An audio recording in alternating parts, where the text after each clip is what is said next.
Ricordiamo un secondo il tuo nome? Gianluca Galati, sono un costruttore, musicista e suonatore di questi strumenti musicali.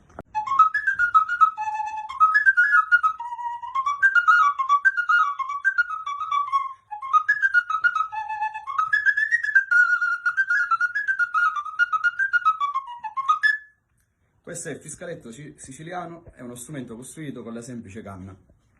E io sono un costruttore di questi strumenti musicali, fatti di canna.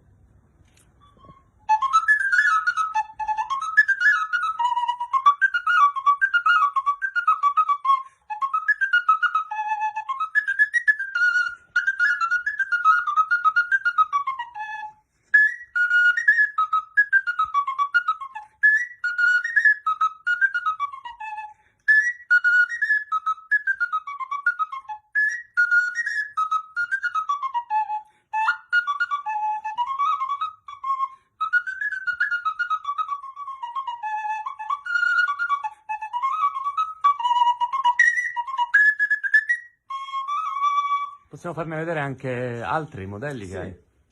Ci sono diversi tipi anche di qualità della canna. Questa è una canna che io...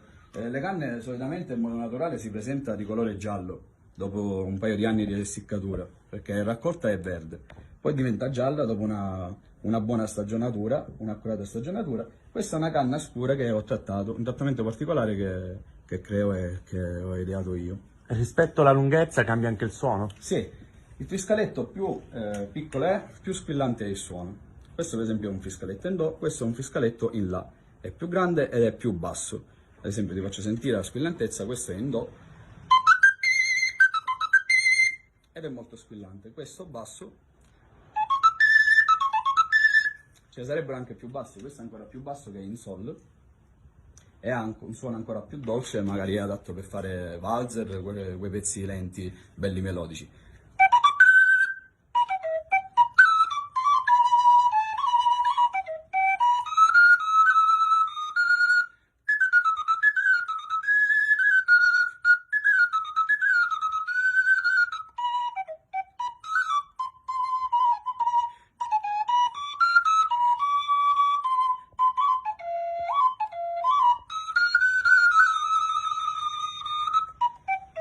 Ricordiamo un secondo il tuo nome? Gianluca Galati, sono un costruttore, musicista e suonatore di questi strumenti musicali. Abbiamo gli ultimi 25 secondi per un ultimo piccolo pezzo. Sì.